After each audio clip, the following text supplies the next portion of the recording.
significant gap exists between the tech skill needs today in corporates and the available workforce. So let me tell you a little bit more. So from one side, there is a skills mismatch because of the technological changes that has created a gap where people cannot cope anymore with the needs for their corporates. There is also a talent shortage. Basically, we cannot find people who are already equipped with the right technical skills. And by the way, these technical skills are changing constantly. So every 6 months, we have a new wave of things that could be learned. And there is also a gap between the way education is handled when we are talking about higher education and today's needs in corporates. By the way, there was this interesting upskilling report by LinkedIn on 2024 that report that 46% of employees globally believe their current skill set will become irrelevant by end of this year. Wow. From the other side, there is the World Economic Forum who's saying that 50% of all workers will need reskilling by 2025 and maybe earlier. Today's discussion is about accelerating technical skills acquisition and self-learning at work. And for that, I have my guest is Vuk Vuckovic, which is one of the most recognized experts in growth marketing and CRM. He's the founder of GrowthOps. He has been working for Uber and DeliveryHero. I think that in DeliveryHero, his last position was as a global director for CRM. And what is interesting about Vuk is that he's also known because of his ability to promote technologies, self-learning techniques in organization. Vuk, I'm so glad to have you today. And the reason is because we have known each other already for more than 12 to 15 years, something in that area. And the good thing is that I have seen you moving around all these high growth tech startups like Uber and DeliveryHero, and I have seen how much you have become like my go-to person for any digital story, because what I know about this field is limited to what you already know. And by the way, you have also been working in the real corporate world that gives you also a good perspective about the needs in corporations. Thank you, Vuk, for being with me today. Thanks, Ivan. Thanks for a kind intro. And yeah, we know each other for quite some time. And I think when it comes to like experience, I tend to move from more corporate style job with slow moving positions, traditional way of learning into roles where you're basically thrown into a fire and you have to figure out the way you're going to move. And yeah, both has like pros and cons, depends on your personality, I'm guessing. But the latter definitely worked much better for me. Look, I want to dig a little bit more into this. And it is a topic that we have already been discussing, drinking coffee, beers, and whatsoever. I wanted to understand, according to you, what are the most urgent skills needed in corporate to be able to compete in the global arena? And when we say to compete, now it is not about your competition is not anymore just another big ass corporation, but it can be a mini startup that is growing like hell and can replace your services in 1 second and a half. So what are these urgent skills that are needed in corporation? I think this is a really good question because I think my mind changed recently. I'm not going to really talk about that part of the reason behind is introduction of large language models and AI, what people call nowadays. But I think it shifted the way you can access information and that you can not just access information per se, but get more constructually accurate way to understand any concept or topic they can give you to be able to make some sound decision or remark. So I would say in order to upskill yourself when it comes to like digital world in corporations, so one thing is you can get information faster, you can make those information translated to you, any topic or question fast, which means you do understand what the topic is about. So I think the world is shifting more towards the soft skill area, or your ability to comprehend this information and make it translated to different stakeholders, ability to influence, ability to communicate better. That's definitely something that I've been working on quite some time. We know each other, but taking this large mass of information and structuring in a way that can be basically like an elevator pitch for somebody to comprehend what you're trying to talk about and to get to has ability to make a decision on the spot. So the second thing would be how you connect to different people and different areas they work in. That becomes very, very important. The reason why is you understand their needs, you'll be able to serve better, and you can help move the project in the direction you're going. So in order to move and upskill yourself, I would say reach out to different stakeholders, reach out to person or people, decision makers who can help you open the doors. The way you do that is by helping them solving their problem. So, and when it comes to like actual technical skill set, I believe, you know, you get more access to this type of models where you can kind of bridge the gap. So if you need to do a bit more technical analysis or something you don't understand, I think just simple text to, LLM can do a lot of things for you right now than it could like way before. So yeah, if you know how to write, you'll be able to do some level of coding or analysis, So what you're saying is quite interesting. So corporations should not be investing really in in-depth trainings for, let's say, a specific coding language, but more investing on helping this agility for employees to understand the concepts behind. Because at the end, as you mentioned, AI can do the job for you. You don't need to code yourself. You just need to understand what's the purpose, how does it work, and how can I implement it faster. Is that correct, Vuk? Yeah, I think part of that is definitely the one part I want to clarify, but I think it depends on the corporations, right? But if we talk about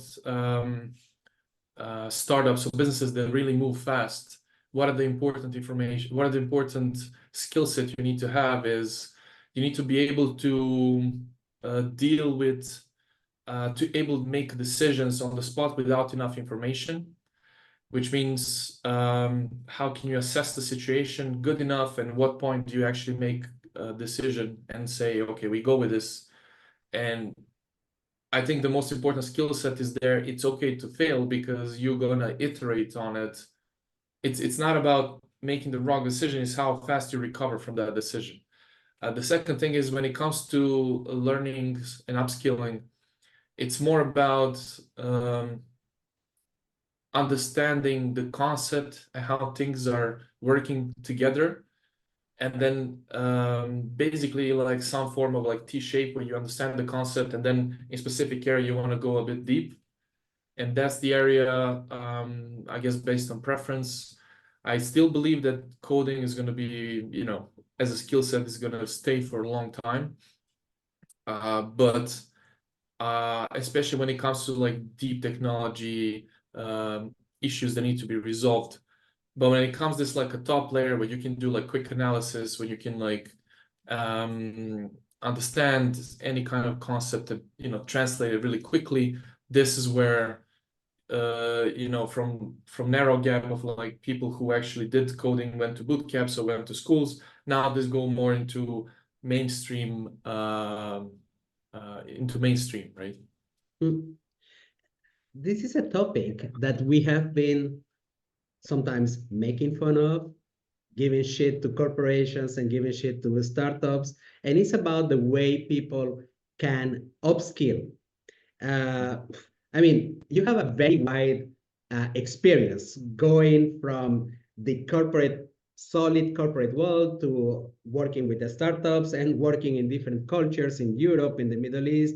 Um, can you tell me, can we use really the traditional way of training, like traditional way being like we sit in an in-class training a couple of days, 3 days, 5 days, boot camp or whatsoever to upskill corporates in digital skills? Does it work, or is it like a waste of money? My opinion, I think I I think this is how, like, this is, I can tell you a story of how it worked for me and what worked for me. I mean, that's probably the best way to go about this. Those traditional trainings, I don't think they do, like, you're not going to become an expert from those trainings.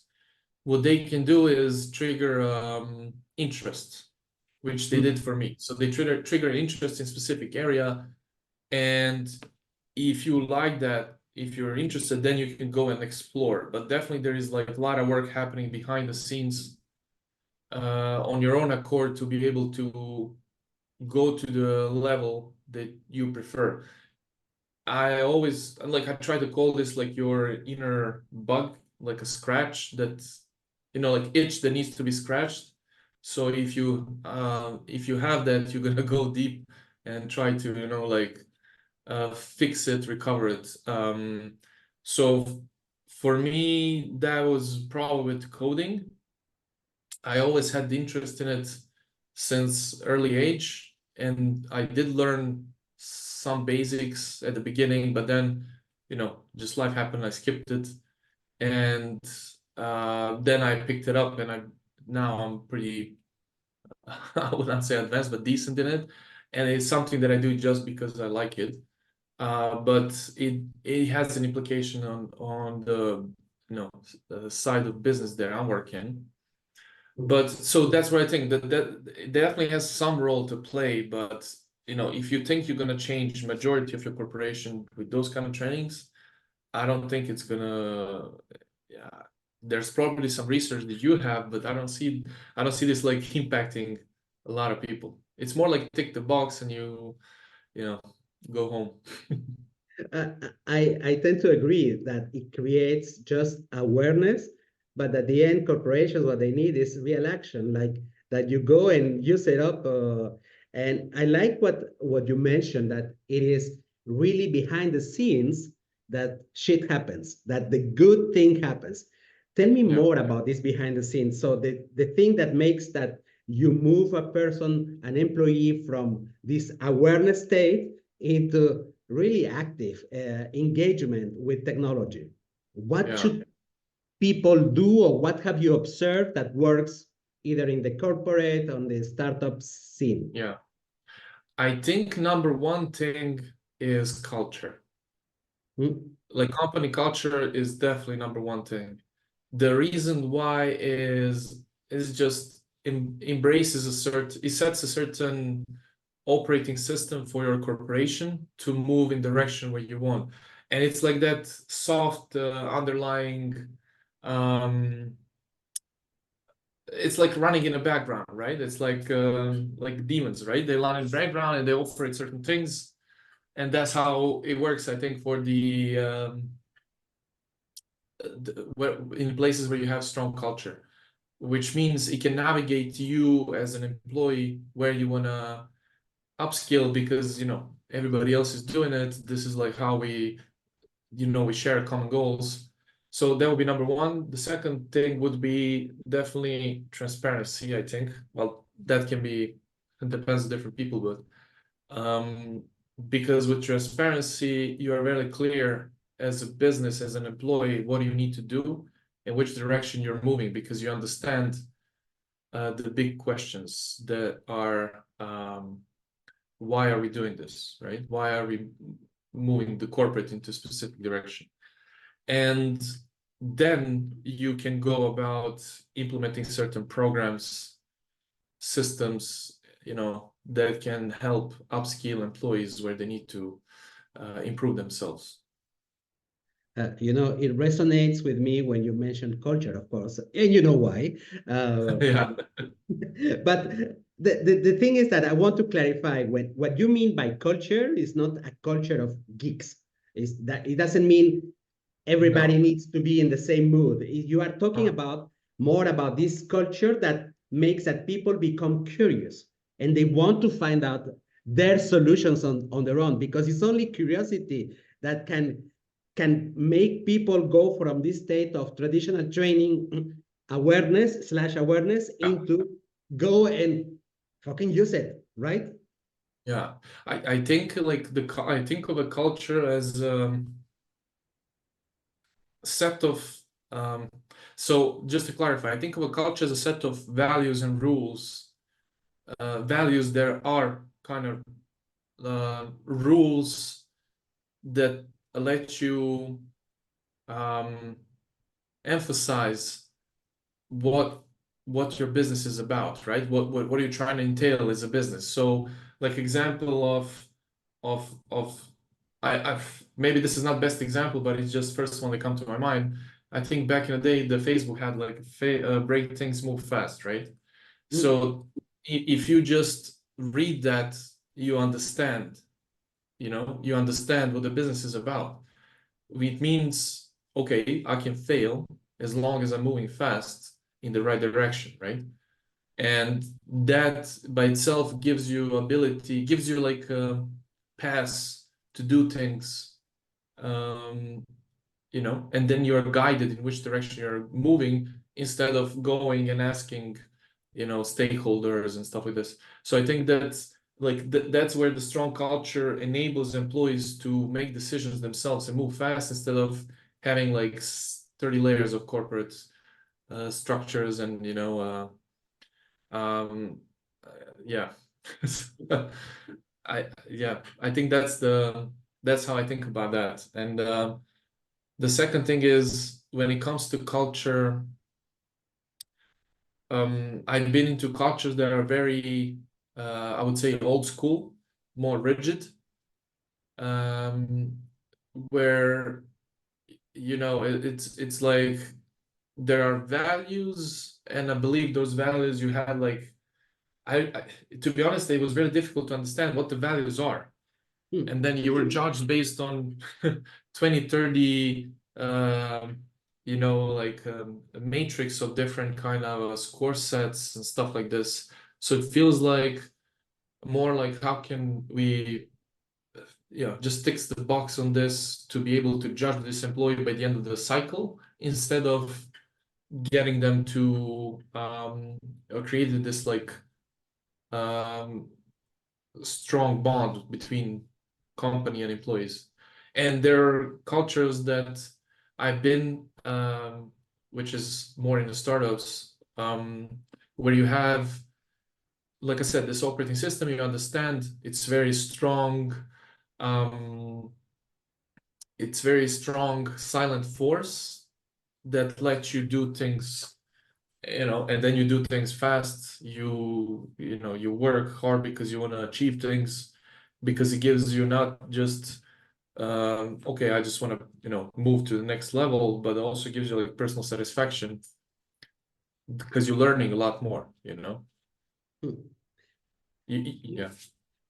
What I get out of this conversation is that rather than writing like complex definitions about the culture that companies should have, is the action, the real action that where we as humans can mime behaviors from our senior management. So it doesn't even have to be written as a policy, but more like a set of principles that easily understandable, because at the end, employees are not like dumb animals that you have to describe the behavior, No. because otherwise you are not adding in the agility that people need to have. You cannot describe all behaviors in a business setup. It's about principles that people live through day by day so that we can easily mime. Like if my boss is Vuk, then I know how he behaves, how he acts, and it's more powerful than having on the website of the company a full description about mission, vision, and principles or values in my company. Yeah. Yeah, I think that's a really good point because like you said, it's important to, if you have to like enforce these things, then probably you have issues with hiring. Like you probably hire people, they're not the right fit for the culture. And that like in big corporates, you have different type of personalities. Of course, you have different personalities everywhere, but maybe they don't share the same principles as your culture, and they get consumed with the, because it's so large. But in smaller environments, they get more emphasized, and then you see clear difference. And if you make that mistake hiring not fitting for culture, that can really kill. Like it takes one bad apple to ruin the whole bunch. So um, if somebody has really strong skill set to help your business, you have to be really like it has to be like really critical position that you cannot replace in anyhow, and it can give you such a benefit that you will jeopardize the culture. Yeah, but that's a very difficult thing to assess, and very often we keep the rotten apples that have on the midterm a very bad, I don't know, like they serve as a catalyst of toxic culture, because if they behave like assholes, even though they bring results, I mean, everybody starts miming. It's easy to mime toxic behaviors. Um, we have already started discussing, and I like the way this discussion is going. So my initial question was, by going towards the technical skills, by little is drifting towards values, soft skills. In fact, you have mentioned learning how to fail, transparency, curiosity, things that are necessary to have a company that really moves fast into this tech environment, and they are capable of acquire these technical skills. What else is there? What else do we need? Because I have the impression that the true solution is going towards working on that soft skills rather than the technical skills. If you want, it's almost like the soft skills are going to be the catalyst for you to go and learn on your own stuff that is necessary for the company. What do you see as a soft skill that is, or meta skills? Sometimes meta skills, just for the definition, because I wanted to look smart, meta skills is how to do certain things, learning how to do things. What do you think are the softer skills that are necessary in companies that are transitioning into this acquisition of tech skills? I think in terms of soft skills, I would say there are like a couple of things. Number one, not particular order, it's just what it comes to my mind. Definitely communication, ability to translate the message to a wider audience in a form that can grab interest. And I think that's a skill by itself. It's, if you're not natural in it, it takes a lot of practice to go into, for some people, like for me, I can, deteriorate into different topics because my mind just goes into like, web networks. But by understanding how you communicate, I guess you can make certain rules to say, okay, this is which direction I'm going. I need to transfer the message. This is how I'm going to do it in the structured way. And the shorter it is, the better it is. That's what I found. The less steps he has, the better it is. it needs to have one message. It cannot have multiple messages because you lose the other person. And so that would be number one, right? Like communication, how clear can you communicate? There are also other things like how, I'm not sure how would I call it, like adaptability or working with I guess adaptability or agility. I'm not sure what's the best way, but best way to call it.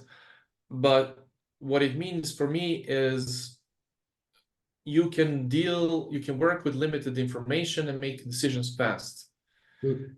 And sometimes in environments where you have less people, you need to be able to make decisions by itself and take responsibility for those decisions.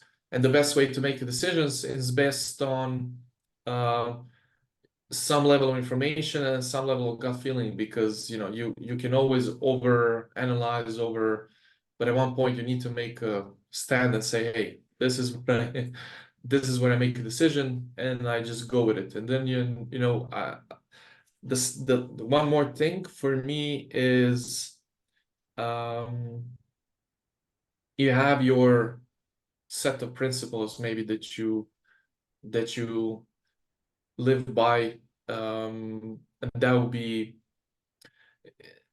it's some level of honesty, right? That you stand behind what you say and what you do.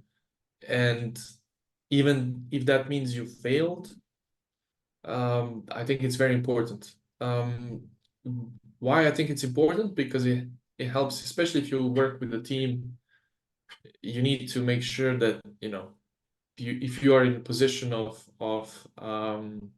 managing the larger teams, at the end, the decision is yours, right? So you need to stand up for whatever decision or mistake was done, and it will kind of help you and your team in that way. Let me see. Yeah, collaboration is definitely important. However, I don't know how to think about this one, because you definitely have different type of personalities. We know, yeah, I'm definitely more like on the introvert scale than extrovert. And what that means for me is I prefer in some situations to work alone, and I get energy from being alone than being exposed with a lot of people, right?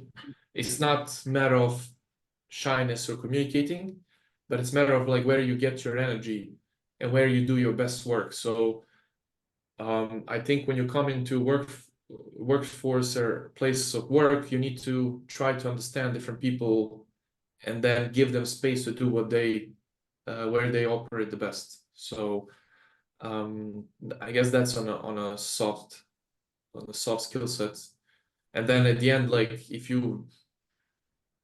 to be honest, like if you really want to have a very strong performing workforce, yeah, that kind of leads us into like a Musk kind of a operational system, which is more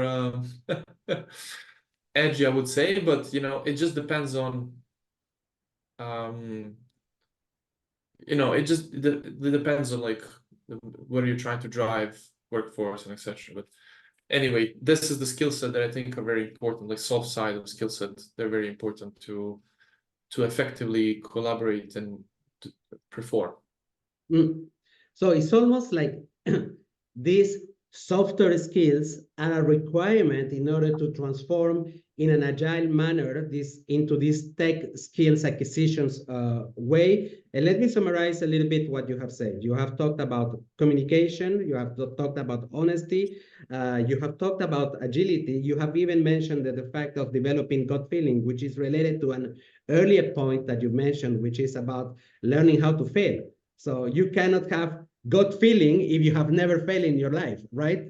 So the environment, the work environment should be ready to accept failure as one of the outcomes of whatever people tries, and should encourage action rather than success only, right? Yeah, I think I think one point is definitely more important to say there is you're not gonna have crazy, crazy successes a lot, right? Like you're not gonna have something that's just gonna work crazy for your business all the time.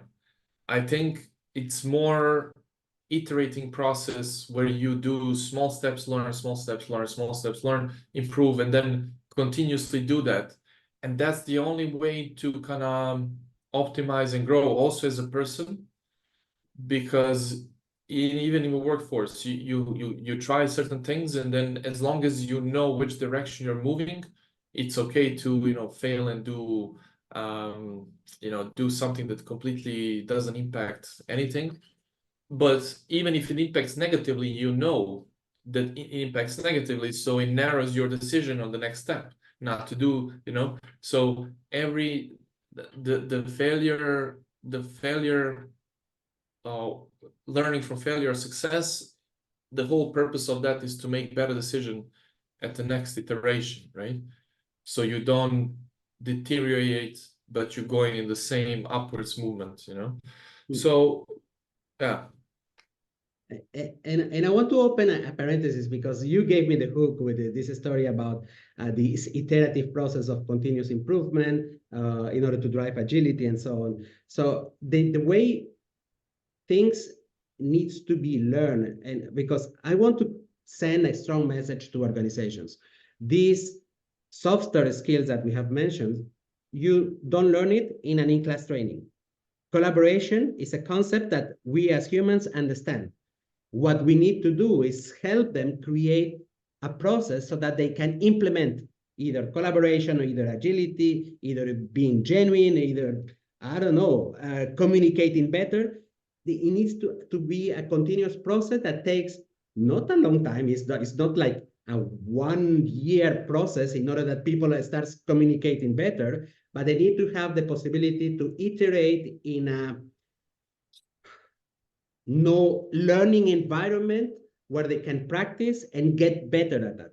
Meta skills or the software skills do not need a huge investment into the development of people. It's more creating the space so that they can practice it day by day so that you become better. And anything can become better. Even Vuk, you were mentioning the fact, yes, you are an introvert. I am an introvert too. The problem is the difference between you and me is that I have been devoting more time to this specific exercise of that it doesn't show more than required. It's still a pain to be with people, but it means that it's a control and by design experiment of my life where people cannot see it, and that you can do it only through continuous practice. But I in terms of like introvert to extrovert, it's more of a spectrum, right? And like somebody is really on the high end where any type of interaction probably becomes difficult, and then somebody really needs that drive all the time. But I think everything is okay. That's the thing. Like you don't need to change who you are, because you're just gonna suffer doing that. This is who you are at core, right? So it's more of a finding the optimal way for you to be who you are and to enable to collaborate and work in the best possible way. And then that I think only comes from a point of understanding other person to some extent, or but if you work in an environment where the things are really moving fast and you need to make decisions fast and you really cannot go about it for like 2 weeks, you know what I mean? You need to understand that you're gonna hear some harsh words, and that's also life, like make a decision, go and stop, So I think what is important is that where you choose to join should be based on your personal principles and what are you trying to do with your life. Which means if you are to join a company that's led like people, leaders like Musk, you already know that it's harsh environment, it's mission driven, and it's high output. So you're gonna work, like high input, high output. You're gonna work a lot, but you are gonna try to, and then you have environments where you prefer to have balance. You still produce quality work, but you want to have a richer life. So that's how you choose, and then you understand when you come into the environment, you know where you are and how you operate, and you choose based on your preference. So That is true. if you can. You have a very number of interests in your personal life, some of the interests we share together. I mean, we have been discussing science, we have been discussing technology at a personal level. And what I wanted to understand, is in your personal life, you are the type of guy who's finds a passion or an interest, and then you will dig on that shit until the end. You will learn that skill. It's incredible. Certain languages that you were talking about in the past, today you master it. And I wanted to understand, how can we use these principles of how you have learned on your own in order to help organizations to start self-learning? Is it like a big hallucination to have a culture of self-learning where people are really motivated and say, oh, I heard about that, I want to learn it, I'm going to start it now? Uh, how how does it work in order to make it happen, Vuk? Yeah, I think uh, I think I can again go through my example, but for example, I just like to understand things at some deeper level, I guess. So like I get usually made fun of for reading the manual of the of the like the new product. And the reason why I do that is to like I shorten my time to figuring it out, like which most people go try and do. And I just okay, I read it for like a minute and then I already know how to use it. So it's more, I think some people have this natural drive to learn. I definitely seen a lot of people who are like much, better at this and than me, who really go deep and just completely consumed by the topic. But if you are to make this work for you and you don't have any interest, in learning, I think it's gonna be a bit difficult because everything comes down to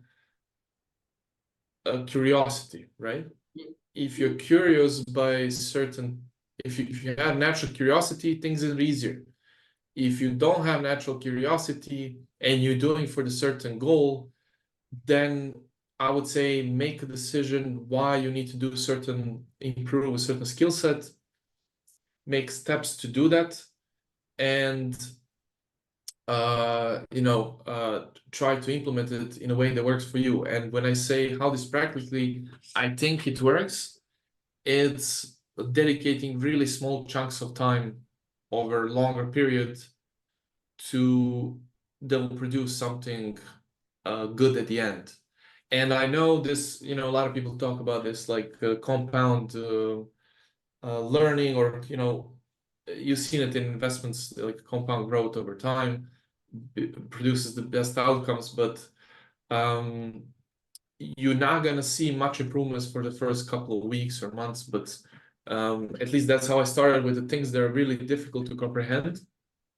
But after a certain time, you just realize, oh, wait, I do understand. What is this about? And then once you hit that point, which could be like an aha moment, then your desire just opens up because you basically unlock the level, and then once you unlock the level, you're no more just basic learner. You are into this area where you can actually apply your skill. And But of course, it's very difficult to, you need persistence to go to that level. That's the key. It's some level of like grit. Vuk, you made me think about the movie Interstellar. Like you need at least five rewatch in order to get it, right?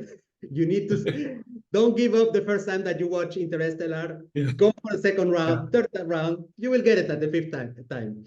Yeah. Yeah. That Yeah, brings me definitely. to that specific question. So let's imagine that we have the scenario, and I'm going to use you as a mentor. So we have this employee who has the willingness to learn, but life happens, work happens, lack of time, a little bit of human procrastination that happens to all of us at one moment. What would you advise him in order to develop his technical skills, regardless that the company offers or not the right setup? And in fact, you have mentioned already one starting point for this discussion, which is dividing the learning by chunks. You call it chunks? Yes. What else can they do in order to learn faster? Um, I think, to be honest, like I think if you the biggest I think the biggest problem or biggest friction happens when you think about what you need to do. So if you sit there, oh, I need to do this, but there are like a lot of other things that makes you feel better, that's dopamine hit of like, I don't know, watching a show or just doing nothing, listening. Um, so the more time you spend thinking about it, should I do it, should I not, that's the biggest friction. And it's easier to say, oh no, let me do it in like half an hour. So the thing that works for best for the things that you don't like, in my personal experiences, you just show up. If it's 20 seconds, minutes, 5 minutes, it's more like, okay, opening it and reading the first sentence or whatever you need to read, for example, or you need to do. And then after that, it's just kind of, okay, I'm already here, might as well do it for another 5 minutes. And then you end up doing it for like 2 hours, which happens to me. And then, yeah, I realize, okay, it's time to sleep. But I think that's the thing. It's more like showing up than I think that's the hack. It's showing up, like opening the thing and be persistent with showing up. I don't think putting like a goal, so I'm gonna do it 30 minutes every day. I'm gonna do it like, for me, that doesn't really work. Because I tried with calendars and stuff, and I just get a notification, I delete it. It's more try to kind of talk to myself and understand that I'm not bound by the time or nobody's pushing me to do it. It's more simple of showing up and just checking out what there is, and then if I decide I want to do it, I do it. If I don't, I don't. And usually ends up doing it. Yeah. Vuk, but okay, I understand the concept of showing up, like the consistency, and I agree, consistency should be on that specific area. Showing up, and it doesn't matter if it is for 2 minutes, 5 minutes, or whatsoever. That is something like a killer that helps you procrastinate even more. But I mean, we are in a sea of new technologies. Every 2 months, we hear a little bit of an advance in this area of artificial intelligence. So how should we? I mean, there is the wall now, the sea of knowledge that we should absorb. How should I decide where is the best place to start? Mm-hmm. Like I think now it's really it's a lot easier than it was before, because you can just go to like I don't know, ChatGPT and ask, I want to learn about this topic, where should I start? Yes. It can give you that information quite fast without, especially with the subjects that don't change as fast. But even with like technology and the, the way I started was, okay, what is the easiest thing that I can do so I can start, how, like, what is the, when I started, like, for example, programming, what is the fastest thing for me to learn to be able to implement my skills right away for the work that I need to do. And then I would just do the quick research, and that's how I figure out, okay, this is what I'm going to learn first.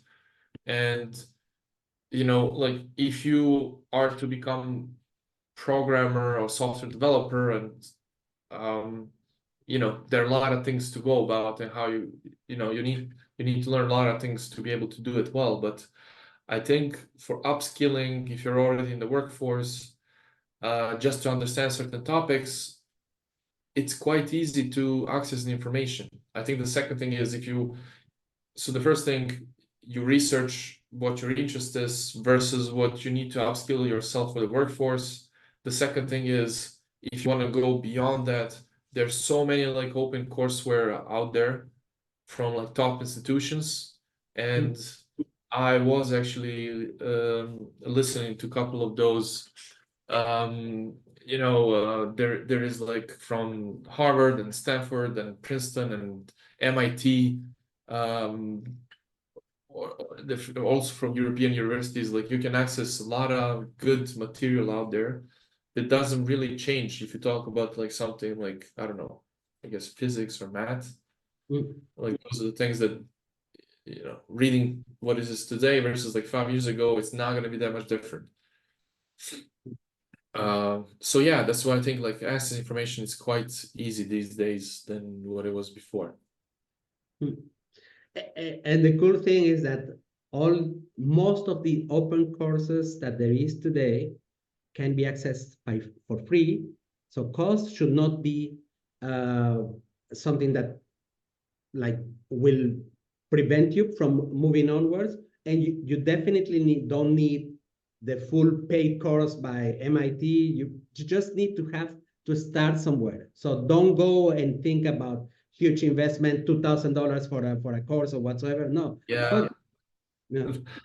I think those kind of courses are more to put, at least that's how I saw it. You more like do these to put badge to your CV than you actually learning. Because if you really want to learn, you can learn. It's not just give. There are numerous examples of highly successful people who did not finish like strong, like Bill Gates is one of them, right? He never finished the university, but he's expert on certain topics because he learns continuously. For example, I'm not saying like everybody's Bill Gates. It's not, but if you have some level of interest and spend small amount of time, it should work on a longer time scale. Yeah. Vuk, we have discussed about an employee as an individual, how he can learn on their own and catch up with all this amount of new tech coming up. Now, my question goes to, if you think about a manager who has a team, how can he create this environment in his team that will encourage them to acquire new tech skills? What would you advise to this manager? Just before I go to that, I just want to say, like, there are a lot of new tech solutions, but most of the tech solutions are to simplify your work, as if you talk about like software development, it's to simplify your work. Like, new frameworks help you do things better, right? Or more efficiently. Or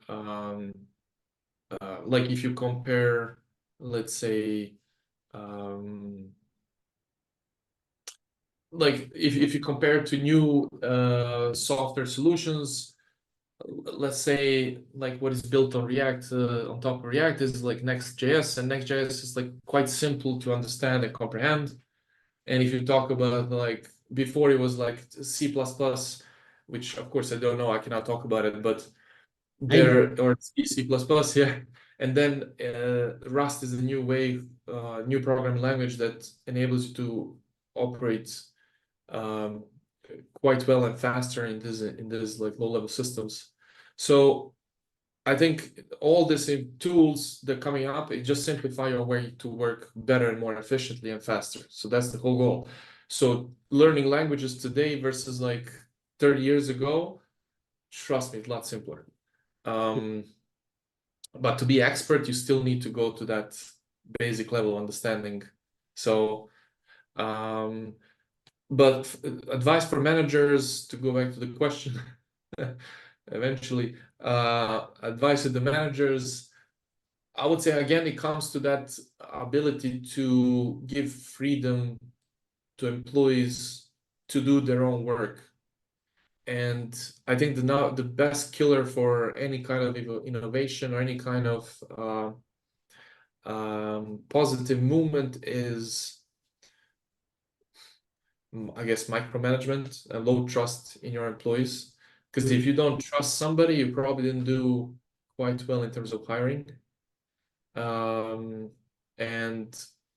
if somebody is reluctant to make decisions, and continuously ask for like feedback, it could be, you know, that person maybe it's not, it doesn't feel confident enough to do that. But it can also, and in many cases, it's about the manager who actually creates environment, you know, to be like a hippo, highest paid person's opinion, you know, like, so you need to create environment to empower instead of like limit, and you can only do that by setting the guiding rules, enabling the teams by having a trust in them that they can do the work well, right? And to be honest, this can benefit you as a manager because you create this self-operating team that moves fast, and it comes to the point where you don't really need to do much as a manager, right? That's ideal situation, which means you can move to the next step, right? This team doesn't need you anymore. You can get promoted. You can go to a next level because you enable the team to work efficiently. That's true. Yeah. Vuk, we are reaching the end of this episode on accelerating tech skills acquisition and self-learning at work. I think that this is what we have covered today is announcing a new way, an innovative way of looking at the challenge. So this challenge is lived by more than half of the organizations because they cannot catch up with tech skills.